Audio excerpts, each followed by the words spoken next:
The cover. John got to know my wife Janie via a mutual friend. He and Janie had become good friends and began to hang out on a regular basis. John never truly threatened me. He was always nice and courteous, but you always err on the side of caution when you're swindling someone else's wife. Whether they were having a great time sneaking around while I was at work or on vacation, something was always lacking.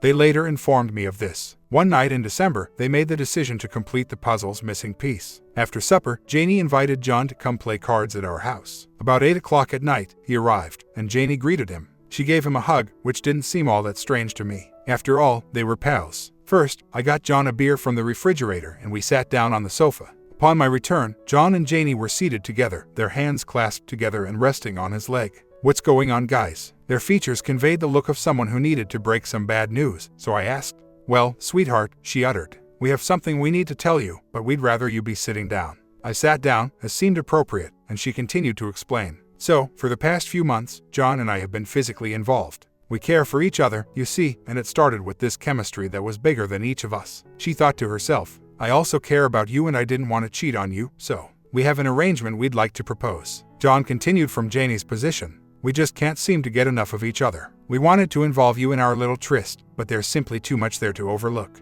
We'll still go to bed together every night, but you'll be there too, kind of watching. Perhaps offer a little assistance now and then." Grinning, he said. Janie went on, "It's going to be a lot of fun for you, really. I can tell you enjoy watching videos based on your search history." I looked bewildered, and she rolled her eyes. "I know that deep down this is really what you desire since I've seen the history on your browser, and that you seek for relationships all the time.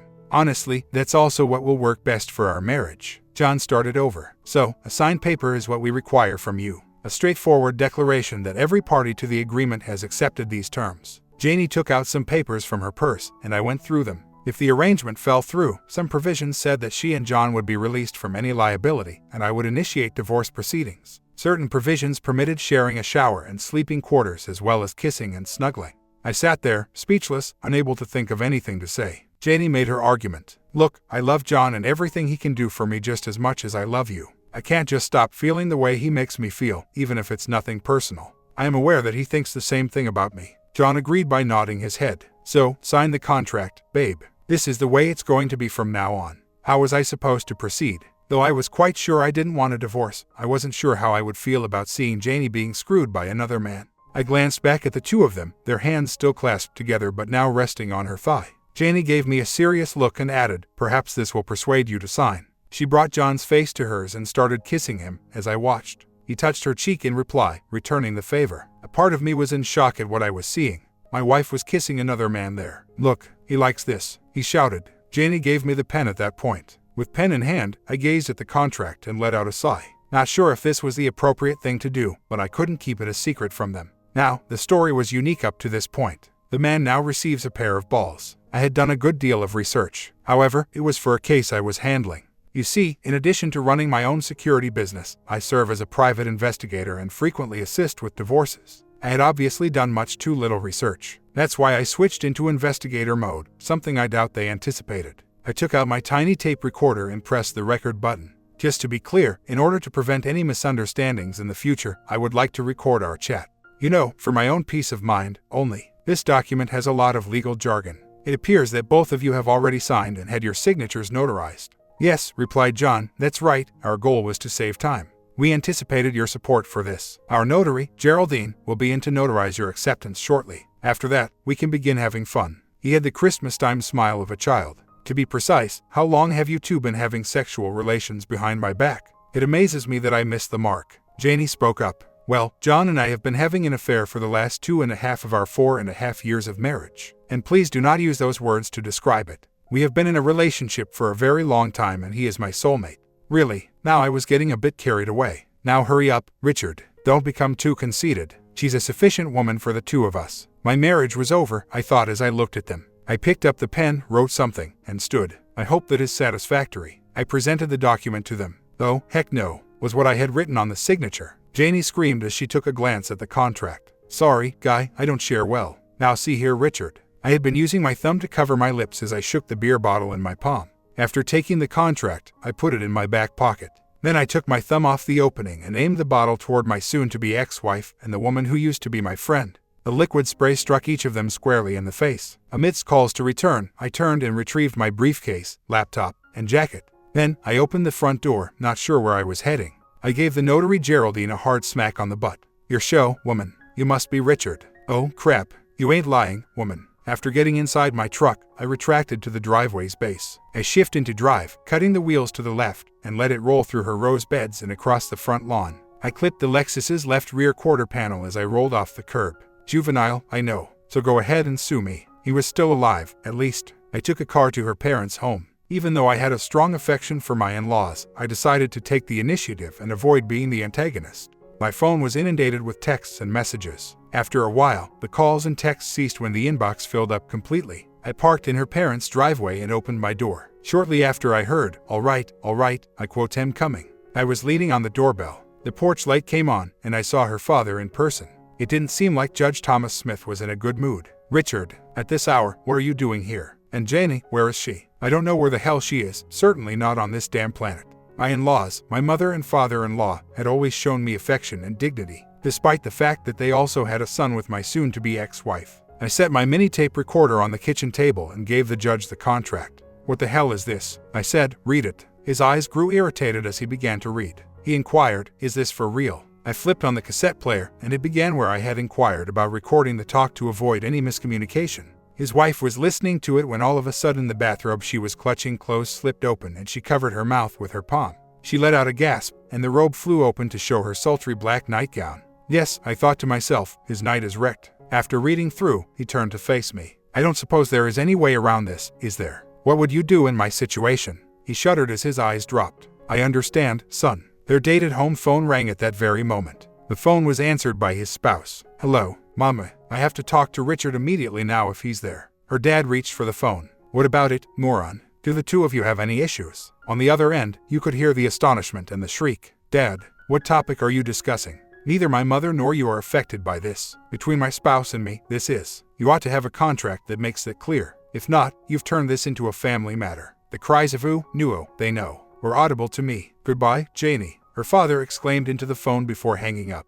Dad turned to face me and said, "Go get some restful sleep tonight. Then take necessary action. Simply put, copy, don't do something dumb." "Yes, in that case, sir. I apologize for everything." "Son, it's not your fault." On occasion, the snake enters the garden covertly. I went outside, got into my pickup, and headed to the Hampton Inn, where I made a 1-week reservation. I destroyed the minibar after that and passed out on the bathroom floor, vomiting all over the place. I hauled my entire wardrobe into the shower and showered. I went to sleep after taking off my clothing and falling onto the bed. I got up the following morning and gave myself another wash. When I noticed I was missing clean clothes, I called my other good friend, the one who isn't having an affair with my wife, and asked him to go get some new clothes at Walmart and deliver them to room 819 of the Hampton Inn. I assured him that I would clarify everything to him when he arrived because I could tell he was a little worried about what was happening.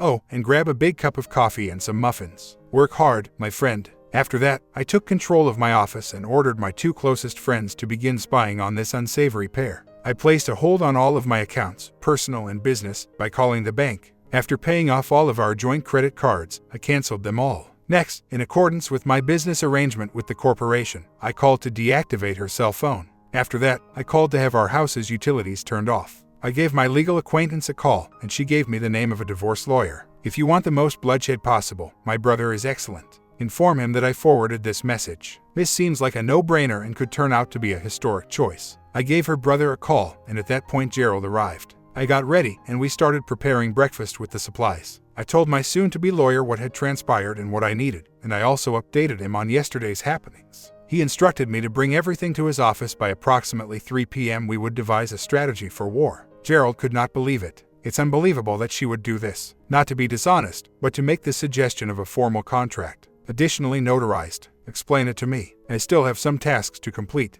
I'll get in touch with you again later to update you. No issue, friend. I think I finally understand why I never really trusted John. Astrid and I are available to help if you need anything at all. For 10 years, Astrid was his spouse, and she always saw me as a younger sibling. After he was gone, I looked in the mirror at myself. I looked awful, unquestionably better than it was yesterday. I went to the bank after leaving. I was shown into the senior vice president's office right away. Not a millionaire as me, but it was a sizable sum of money split between my business and personal accounts. He leaped directly at me. "I don't comprehend what you're doing. You can undoubtedly do as you choose with the money, but is there anything we can do to get you to reconsider? Identify John's workplace. At the bank, he served as the senior financial counselor. I turned on the recording after placing the contract on the Veep's desk. His complexion turned from pink to transparent as he read the contract and recognized what he was seeing and hearing. His eyes glazed. Surely this is some kind of joke. I'm not laughing if it is. I cannot carry on doing business with a company that has an employee that is deceiving my wife behind my back.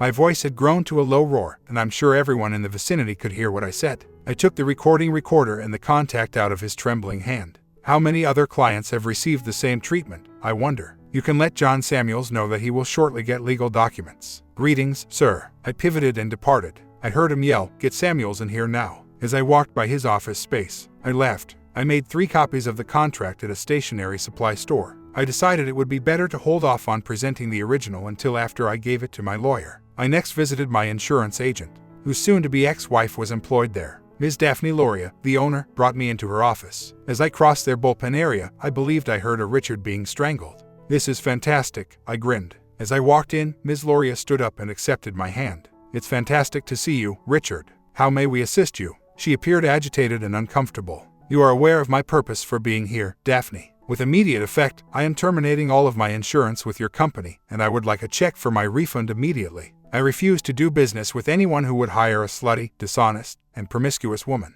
"Richard, give me just a minute. Your sentiments are not going to affect how my company does business. I haven't heard or seen anything." I flung the contract copy onto her desk and fixed my gaze on her. "Do you need to hear the tape recording?" After reading the 3 pages, she gave a brief acknowledgement to the notary's signature and stamp.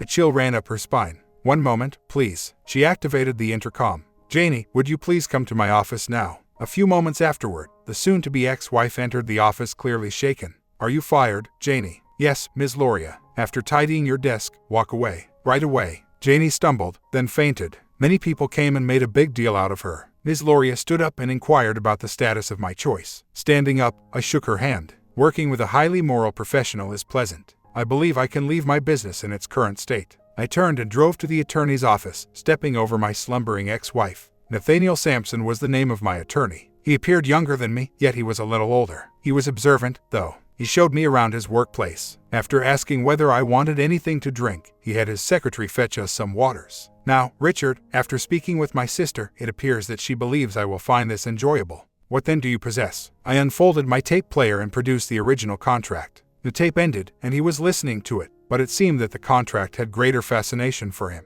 He pressed the button on his intercom when it was done. His paralegal secretary entered. "Bethany, please make 2 copies of that tape recording. Place the original in the safe after that. Return the recorder and get Mr. Daniels a new tape." He resumed reading and continued to give me shady glances every now and again. At last, he set down the contract and turned to face me. "This is not a joke, is it? Something like this could not be made up." After giving it some thought, he turned to face me. "All right, so what do you want to do?" "I wish to have them crucified. I want to harm them to such an extent that it will be impossible for them to get employment or maintain a social life. I really want them to pay." He gave me a small smirk and a smile. "This is something I have never seen in my entire life. For all the money in the world, I wouldn't trade being a part of this. We're going to depose her here, so the notary will come in first. She will probably cooperate, as I have dealt with her in the past. Here, we'll have our own notary public and conduct business legally. After that, we will validate the tape and use it effectively. We're going to hit them and fight for a jury trial." "Oh," I replied, "I believe they are both unemployed. I caused a minor uproar at the bank and her workplace. Better still, we'll just apply more pressure. I'll take up the case pro bono if this ends up in a jury trial. I already adore this. In actuality, they don't have any rights to libel or slander. We have evidence to support anything they say. They can't do or say a damn thing as long as we don't stray from the truth." Slowly, the realization opened my eyes. They had made a mistake. The notary was brought in, and when it was presented to her, she rolled over them. They wanted to have their cake and eat it, too, she stated. Nathaniel set up a court appearance and presented our case. He looked at me and shook his head. "I sympathize with you, Mr. Daniels. I'll do all in my ability to make this right, if I can. However, are you certain you want this heard by a jury?" My attorney took the initiative. "Honorably, my client desires the greatest amount of agony and suffering for the woman who is still legally his spouse as well as the person she has been seeing. He desires the dissolution of their marriage and for her to exit the partnership with nothing at all, nothing." "All right, counselor, set it up and let's see if the other parties will roll over." The other 2 were informed and instructed to either sign the documents or get an attorney. They sobbed. Between having to get the utilities switched back on and being jobless, they were practically bankrupt. However, she declined to sign, and he was facing a sizable demand for settlement. At last, they had a fly-by-night shyster stand-in for them. The contract and the tape were not brought up with her attorney. We arranged to meet in person at my attorney's office to sort things out. My lawyer had the audio validity and timing of the recording confirmed. We were prepared. At 11 a.m., they arrived, her father accompanying them. I was a little taken aback and anxious. I had no right to be. Janie approached me, seeming to give me a hug. I scoffed at my ex-friend and turned down her advances. At the outset, she declared that everything was a tremendous mistake and that I had thrown holy hell at them both. Both of them were jobless, nearly penniless, and without hope for the future. I had given her the house through a quitclaim deed that I had put in place. But without any money, they were sinking quickly. They made an attempt to sell it for sale, but they were not very successful. She yearned for me to return to her life, her bed, and her bank account above everything. In response, my lawyer asked a question. Are you still involved with Mr. Samuels? That is not relevant to the topic at hand, her attorney interrupted. They are just friends. My lawyer then took the contract from his stack of papers and presented it to the man. Let's try this again. He turned to face Janie while her attorney perused the paperwork. Are you still involved with Mr. Samuels? Her face went very white, and she nearly fainted. I'm not sure I want to respond to it. It's too intimate. That's quite okay, Miss Farrell. On trial, you can respond to it under oath. As I saw their lives fall apart, I became more and more arrogant. After reading the contract, her lawyer appeared to be about to pass out. He said, You never mentioned this before. He looked across at my lawyer. All of this is rumor. You have no proof that this is true. That's when their notary public, Ms. Geraldine Schultz, produced the sworn and notarized statement from my attorney. After giving it to the attorney, he gave me a written and notarized statement detailing everything I had said and asked for. Next, he removed the cassette recorder. This is admissible in court as your clients knew it was happening and eagerly agreed to it. When my buddy hit play, everything in their world fell apart. Their attorney appeared to be in a panic. That's when the judge, her father, intervened and made everything right. He stared at her lawyer and gave the table an open smack. Janie, that's sufficient. I'm firing you, Mr. Hudi. Janie, put your head out of your ass and sign the paper. Samuels, please leave by tomorrow evening. You should take note that the divorce case names you as a co-respondent. It is imperative that you secure legal counsel prior to Richard receiving a judgment against you. And I know you aren't gaining anything from this, Janie. I believe the outcome of a trial will be even worse. Your conduct has horrified both your mother and me. We won't allow your brother to move in with his wife and kids while you're still visiting. Thus, you really ought to start looking for another location to stay. Given that you selected Samuels above your spouse and that he is your soulmate, perhaps the two of you can succeed together. I heard him say under his breath, I sincerely hope not. It comes out that Janie's legal counsel was being paid for by her parents. She proceeded to sign everything as Samuels leaped to his feet and fled the room. He vanished from the planet's surface. It wasn't related to me at all. I was the only one sleeping in my bed 3 months later. I was a single man, too. That was yesterday night, though. I made a promise to the Jones sisters that they would make me feel better tonight and tomorrow. Everything in life is well. My comment, I just wanted to do a short story after all the recent long ones recently. Was it a tad too short? Do you feel lonely after being away as a relationship like OP? Comment down below, sub and bell, and I will be back with another one later.